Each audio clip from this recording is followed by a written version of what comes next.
Welcome to the show, everybody. I'm pleased to be joined by Cole Stevens, the cinema programmer at CCA Santa Fe. That's the Center for Contemporary Arts. Cole, welcome to the show, my friend. Thank you for having me, Jacques. Now, I guess my first question is what have you got coming up next? I know there's exciting movies, and I guess beginning Saturday the 28th, right around Thanksgiving. What do you have for Thanksgiving weekend? Yeah, we've got a lot of exciting things coming up. One of the biggest things that we've started to do every month is the Black Cinema Series at CCA, which is curated by Anpo Locke, who's an amazing Black and Indigenous curator and also a great friend. And we decided to do Moonlight, two screenings, the 28th, sorry, the 29th and the 30th. And another fun, I guess you could say, extra thing that we're doing is the D.A. Pennebaker documentary about the original recording of Company, the musical. Because you'll have a lot of company this weekend, and you might not love all of them. Let's see. You've also got, or you're just coming off some really exciting Indigenous programming with Pathways, and that's the film festival you do with our good friend Ashley Browning. Tell me a little bit more about that. Yeah, Pathways Film Festival is, for, first off, just to say that it's incredibly important. There's not a lot of Indigenous film festivals that happen on tribal land that are done completely by Indigenous people. And there's more and more now. But Pathways is certainly special in that way, especially to happen on Tewa land. And so now that we're growing year by year, this was the third year, I believe. We're hoping to just continue to build and have more and more powerful Indigenous programming. So, our co-host Gary Farmer couldn't join us today. He had a prior engagement, but he sent me a couple of questions for you. The first is this is from Gary. You've worked with Toronto International Film Festival and imagineNATIVE also in a mega city like Toronto, especially with Toronto International Film Festival, which used to be called the Festival of Festivals when it started out in the 70s, being such a huge influential film event. Was that a big learning experience for you? Oh, wow. And Yes, he leaves out Vancouver. I understand you also do some programming for Vancouver. yes, there as well. But no, Toronto International Film Festival, that really was, funny enough, one of my first experiences programming. Jason Ryle, who was the director of imagineNATIVE for a long time, is a great friend and recommended me to support the programming at TIFF in a pre-screener capacity. And that has kind of grown into working on the docs team at TIFF every year. And it was a huge learning experience because, something that you start to realize when you program, of course, especially at very large festivals, is man, like there's a lot of films out there just in general, and especially in general submissions, it's just like man, a lot of people work really hard on a lot of films, and that is it's a bit of like a meteor feeling because it's like all these films are in my hands, and so you try to do right by them, and that's what I learned early on. That's really cool. And now you're in the USA full time. How does that feel? Well, it's in a lot of ways it is great because there are a lot more opportunities. I felt for me in Santa Fe, especially being such an intertribal community, and there's so many opportunities for Indigenous people, and there are a lot of Indigenous people here anyway. And so it's great, and it didn't take long for me to find my footing and then find my way to the CCA. So. So tell us a little bit more about CCA. It's got the beautiful sculptures out front. It's really a lovely campus sort of feel. What attracted you to CCA in particular? Yeah, I mean, when it comes to the way that my life and my career have been, My life and career are multidisciplinary, and CCA as a campus historically has always been this multidisciplinary space with a real strong, strong cinema focus. And that is very much my life. And so I feel like there's a bit of a mirroring and kinship with just the place itself. And also, I think just as a film person, you dream of the opportunity to um, put the movies that you want to see in such a beautiful theater, and then the people come. So I've got another question from Gary here. How does a fellow from a small native community in northern Ontario, Nipissing. Nipissing, what inspired you to launch a career in promoting cinema, world cinema? That is a great question. I guess so that goes into the origins of me. There was a filmmaker who came to my community when I was 14, Dr. Jules Kostachin, she's an incredible filmmaker, and someone who I really look up to in the industry. And my cousin and I did her film workshop in Nipissing, and I just remember one of my favorite things is that we're shooting. It's the dead of winter. It's like minus 35, and we're shooting on the lake, Lake Nipissing, frozen over. There's gray sky. There's a sliver of orange, the sky of the sun going down, and then the snow. And I just remember like shooting that and feeling like, oh man, like I'm connecting with my community in this interesting way. It made me feel something. And that feeling is something that I've always been working towards in the film industry. And then also in Nipissing itself and in North Bay, which is the town, there are a few film programs, and a lot of Native people come through North Bay. They go to Canadore College out there and go through the film program. And so I was a part of a couple of productions as well by Native students. And then I started to realize that, oh, in my early life, like I had a couple of experiences with older Native filmmakers who were professionals encouraging me to keep going. And so those types of people, along with my mom, encouraged me to just keep doing it. And then I found that, no, this is actually something I want to do because I've only ever wanted to help in my career, help community in some way, wherever I am. And so that has always translated. That's very cool. And are you noticing that you're feeling good now that you've got your feet wet, not just at the theater, but here in Santa Fe? It seems like you're already kind of plugged into a pretty tight community and making a lot of friends. Oh, totally. I mean, I seriously love Santa Fe, and there is such a strong community connection everywhere. And I just feel the most encouragement I've ever felt in my life out here. So, Now, we're going to take a break in a minute, but I know you have a Toshiro Mifune series. Is that ongoing? Or, sorry, a Kira Kurosawa series? yes, yeah, that's ongoing through to December 8th. Right on. And you've done Seven Samurai already, or is that upcoming? We ran it in the summer as a specialty through Paul Barnes, and you know I'm never going to say no to bringing it back. Cole, let's do a little bit of background on you before we move on. And, Gary had the great question about Nipissing, and you you've established yourself as a young programmer. Tell us a little bit more about who you were before you came here and then coming here. Yeah, I mean, young gun definitely.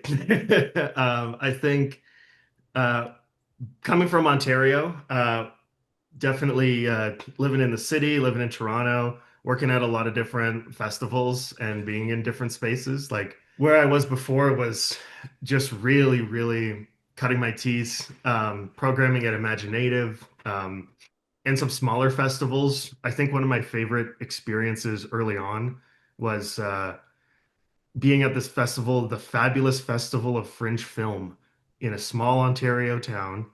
And we had a big blow up screen in a farmer's field. And just like as the sun goes down, kind of seeing the cows come home, literally with like the bells around their neck as the films are playing.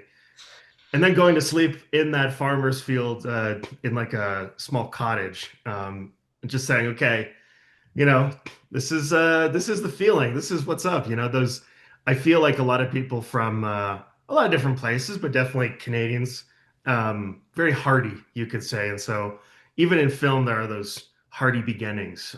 So in Toronto, just doing a lot and a lot of filmmaking. Yeah, and they have beautiful theaters in Toronto. I've been to the Lightbox and the one that's just about a block away from it. I think it's the Skarsgård or something like that. Um, no, no, I'm sorry. It's named after that hotel. Anyway, we'll get back to that. And how do you feel about the theaters in the U.S. versus Canadian movie theaters? Oh, you got me in trouble here. Yeah, either way, you'll be in trouble. um, no, I mean, it's, I think that one of the biggest things is, again, like in Canada, so independent, so like, it's always been independent and it's always been very grassroots. And I think that there's actually more connection with American theaters as well, because you know anywhere from CCA in Santa Fe to things in Tucson or Denver, I would say like the network, especially of independent cinemas in the Four Corners, are the same way. It's like we reject commercial. You know, we're here, we're indie, and we're trying to like fight for our rights as independent filmmakers and cinema people. And so I think that's another just like kinship moment where like in Toronto, it was even though like a lot of things happened at the Lightbox, my first film ever premiered at the Lightbox. Some of my favorite things are were in galleries or in those smaller spaces. I'm excited to see you have the Tale of Cillian coming up. We had that at the Santa Fe International Film Festival. You've got that's December 5th at CCA. You've got a lot of exciting movies on the way. Is there anything you want to highlight in particular? Yeah, that's a really great question. I think there are two things off the bat. One is heightened scrutiny, which is a documentary about fighting for trans rights at the federal level. It's a really incredible documentary following a lawyer trying to advocate and lobby and all the intricacies around fighting for those laws or protections for trans people. That is going to be playing hopefully 2 weeks in the cinema. And then another one that we got coming up is our closer look in December, December 9th, Eyes Wide Shut. Just in time for the holidays. Stanley So that'll be a Kubrick. fun night. Yeah, I love that film. Love Nicole Kidman, and I don't know. I just think like what is it about Stanley Kubrick's movies? I know they say that he would do 200 takes, but he knew exactly what he wanted. Exactly. You gotta juice it out of them, That's that was his method for sure. So I also see you got in the Kurosawa series coming up, uh, Sanshiro Sugata Part One and Two, and Mhm. then We got Dreams. Dreams. Yes. But Dreams, it plays Dreams plays the 28th through the 1st. excellent. So, what is it about Akira Kurosawa? What is it about Toshiro Mifune? What about those old movies compels you to um, roll out a series like that? And how do you how do you connect with the audience based on when you play the movies and which one comes first and which one comes next? Boy, that's a great question. You know, well, when it comes to Kurosawa, I mean, it speaks for itself. But one of the biggest things about it about Kurosawa is you really have to see those movies on a large screen. You got to see them as big as you can in whatever format. Mainly because, he was a painter and the way that he frames everything, every framed shot is essentially perfect in all of his movies. And when you see it big, then you just understand visually how amazing he was. Just the idea that, it's a show don't tell medium and he mastered it perfectly. But from an audience perspective, um, choosing when and where to do things, say we had Seven Samurai in the summer, it was perfect. It was, post India market, end of the summer. Everybody's looking for something to do. Why not spend 5 hours at CCA, jamming out with us? And for example, like later in the series, what's happening now with Dreams, we're pairing that with Tarkovsky's Mirror. So very like poetic late stage cinema for both cinema masters. Also, it's like the year is ending, so that feels good. And then ending with something that isn't necessarily widely seen, Sanshiro Sagata Part 1 and 2. Those are his debut and then the sequel that are both in the 40s. That just seems like a nice, I guess you could say like a accoutrement to everything, where it's like, all right, see something that you've actually never seen, his debut, see that big. Yeah, and you've already had in the series, I noticed Ron, Yojimbo, Rashomon. Um, Stop me if I'm naming one you didn't have. Hidden Fortress. It's been very well-rounded Kurosawa series. Yeah, and I mean that like a part of this too is thankfully the great folks at Janus just did a huge restoration, 4K restorations of a couple of those, and so that was an impetus to do it. But then Santa Fe just has such an amazing cinephile audience that you just say, let's just run with it, and everyone's going to come out anyway, because everyone loves those movies. Yeah, and I know you just finished a premiere or a local premiere of Glenn Silber, the his project that he wrote and produced with Miles Morey, I think is the director's name. Excuse me, Mike Morey, Mhm. and that's Baristas v Billionaires. Um, Tell me about that. I was lucky enough to moderate a Q&A for it, and it was a pretty rowdy crowd. They were, kind of looking for Glenn to lead them into action or some sort of protest by the end of it.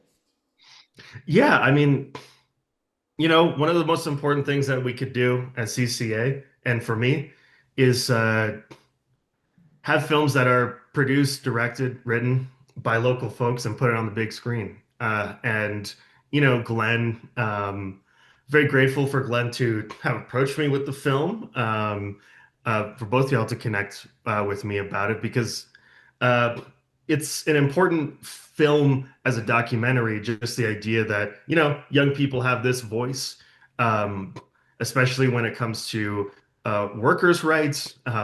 Young people are underemployed, underpaid, and overworked. And the film does a great job of advocating and sharing that. And so that, like you said, that crowd on the opening night, that's kind of what you want, especially with it brings in younger people because they want to see their voice up there. Yeah, there were even some barista union members from Albuquerque that came up for it. And Cole, we were discussing the latest endeavor with Glenn Silber as producer, Baristas versus Billionaires. And I know you just came off of a little run of that. Uh, Tell me a little bit more about how that came together and how much fun you've had so far working with Glenn and kind of doing an activist centered documentary and the first screening in the western part of the United States. Yeah, well, Western premiere of the film.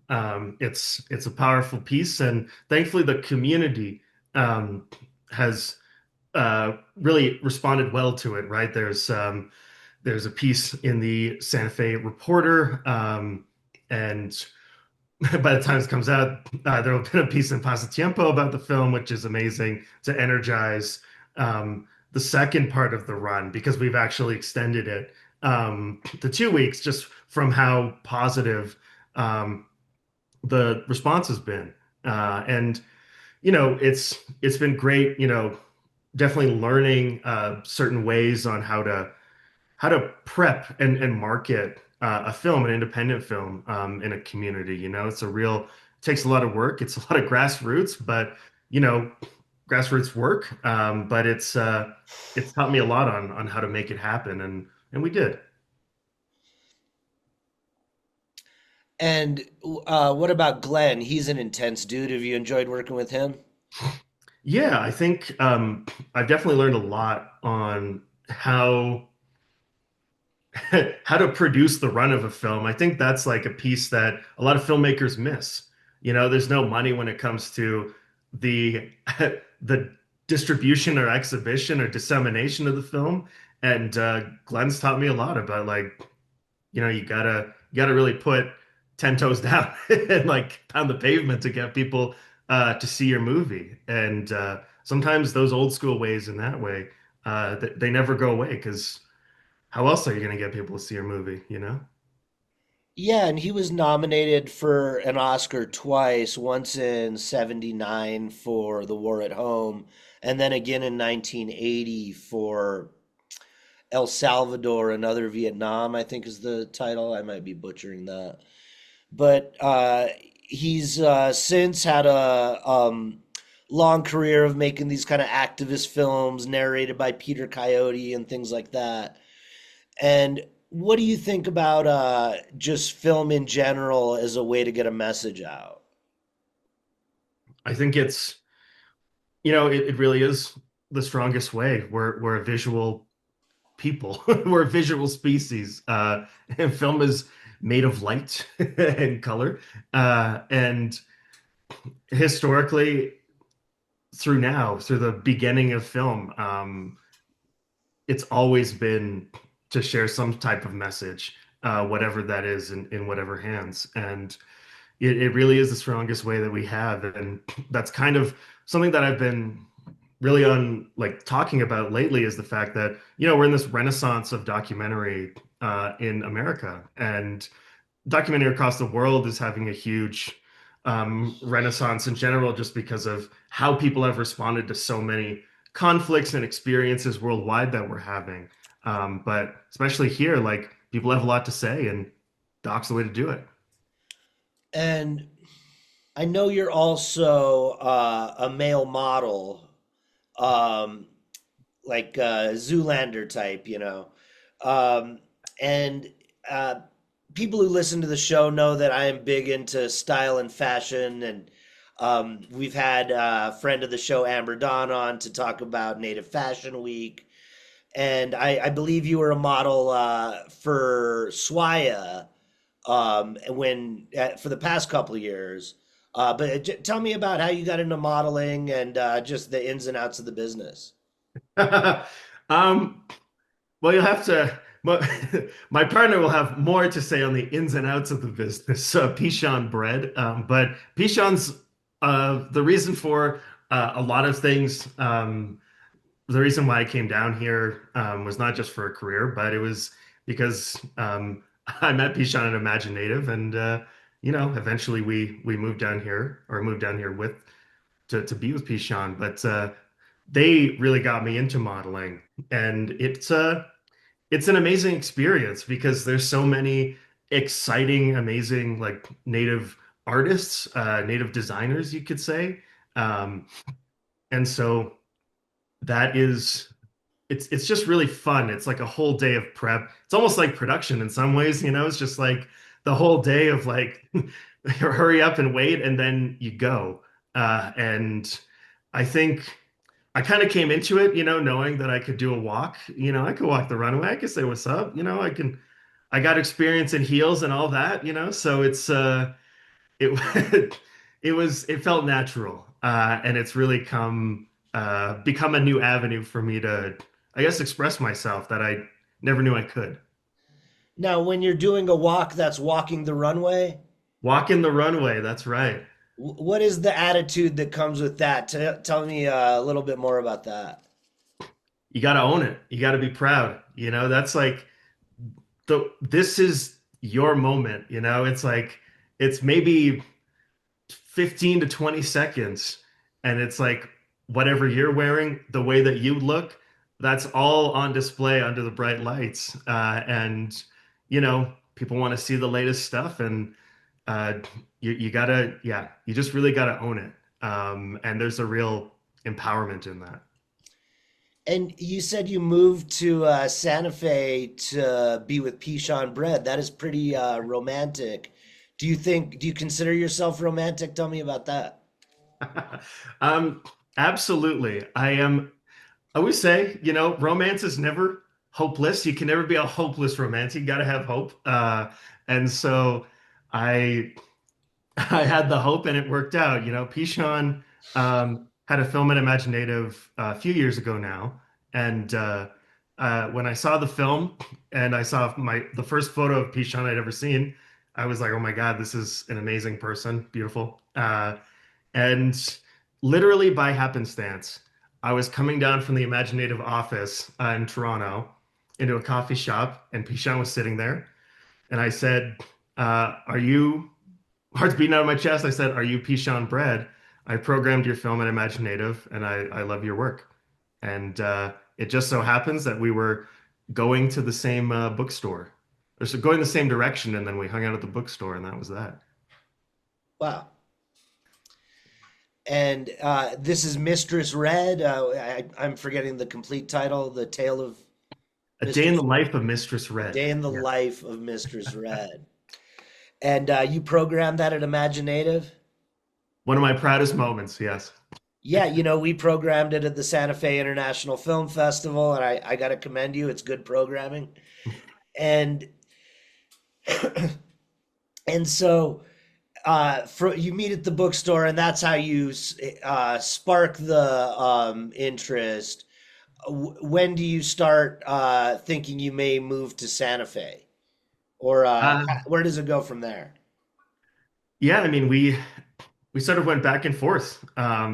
Like Pishon coming to Toronto, me coming down to Santa Fe, and that like almost like essentially a year of knowing each other from a far distance, across borders, if you will, before we started having those conversations. And then one day it was just, you know, time to pack up the apartment, um, and come down here. So yeah, that's it happens in a flash, you could say, you know.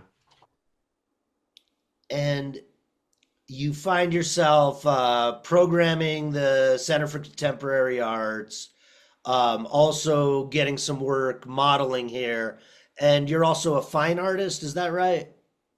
I am a filmmaker as well. Yeah, so that is I had my first film premiered at imagineNATIVE at the Lightbox in Toronto almost 10 years ago now.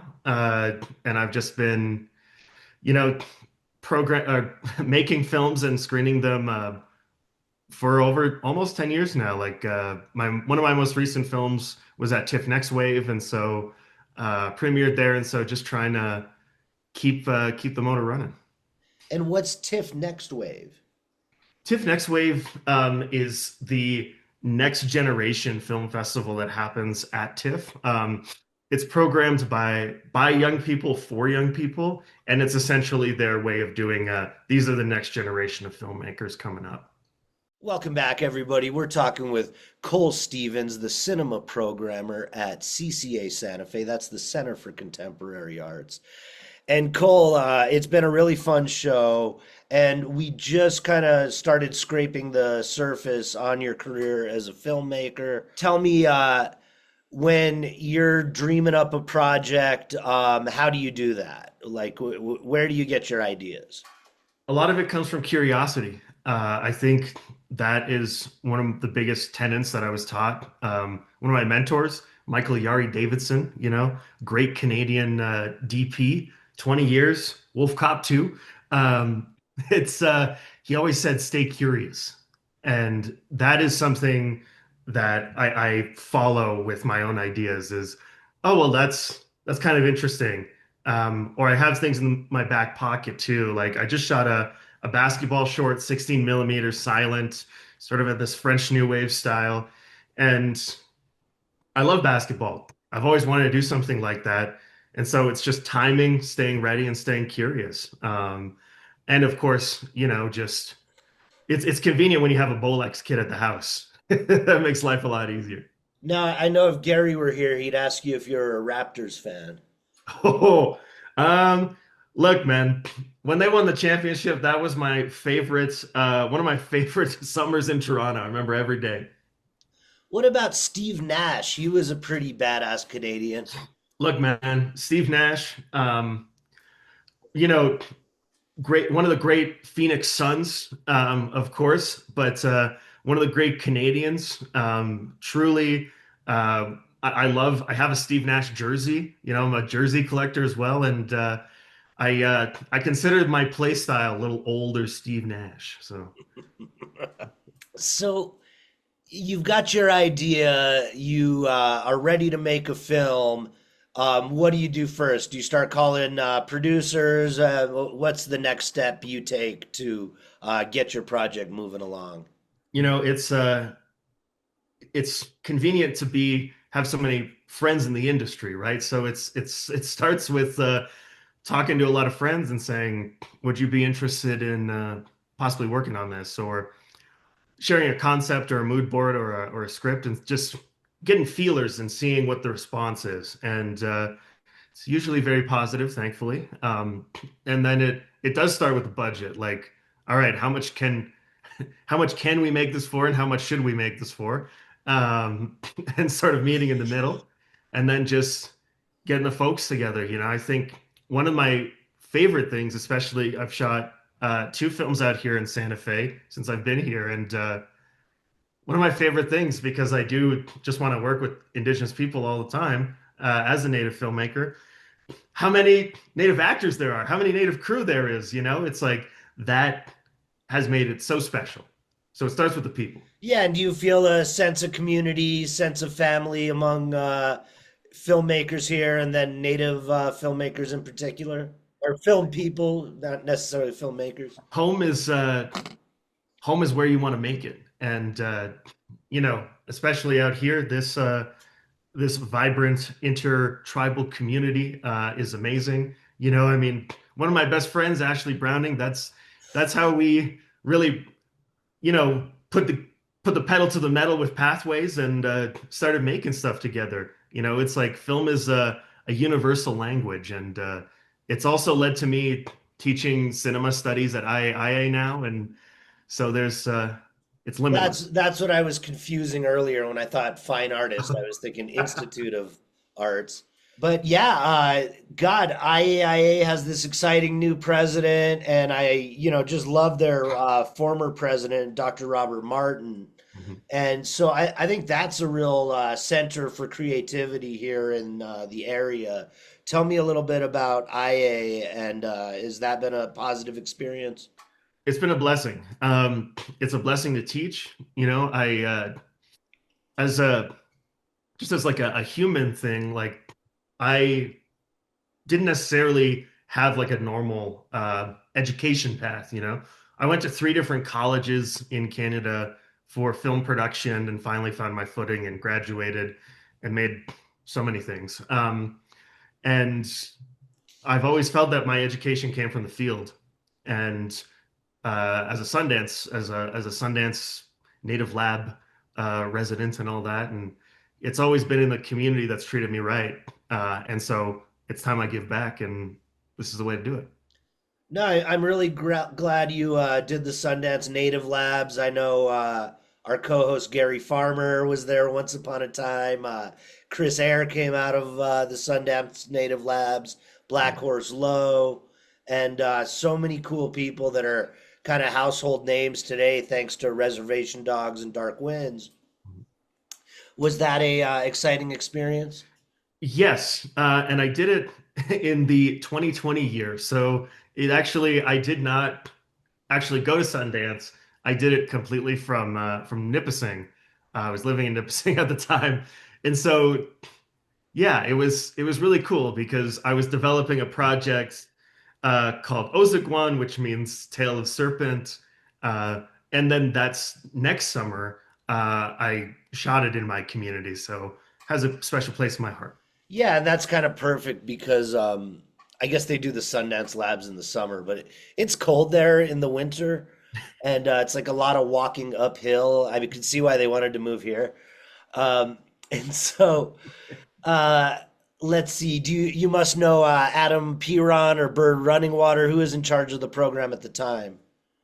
Yeah, it was Bird at the helm and then Adam secondary. So yeah, Oh, both of them, great. yeah. Yeah, I was on the flight back from Cannes with Adam. Great guy, and we had a film at the festival that he was a producer on called Powwow People that Yes. I think premiered at Toronto as well. That I was very proud of the chance to play that, especially since Sean Dean Tome is the cinematographer. So let's see, you've got your ongoing Kurosawa series at CCA. You've got the Andrei Tchaikovsky coming up. You've got let's see. You just finished Baristas versus Billionaires, the Western United States premiere. What am I missing? You've also got your Closer Look series coming up with Eyes Wide Shut. And so, what's your vision? What's your vision going forward for CCA? I mean, I understand you're gonna take it to the next level. Tell us how you're planning on doing that. Well, there are a few things. One of the biggest things is, of course, honoring, cinema masters in the big waves of of cinema throughout history. And so more retrospectives. One of the biggest ones that will be coming up in the new year is a Pedro Almodovar retrospective. For the Black Cinema series, we're working on actually doing a mini retrospective on Barry Jenkins, his shorts into his features. And, along with that, just really tapping into independent cinema across the world. There's more independent cinema than ever. And one of the biggest notes that I got from the community on CCA is that, that's the place to see things you won't see anywhere else. And I really want to push and give back to that. And the biggest thing is just, making sure that this is a cinema for everyone, for of course, the cinephiles, for the members at CCA, and also for BIPOC queer filmmakers as well. Well, and I heard you might be doing some scary movies and some late night movies, things geared toward a younger audience. Tell me about that.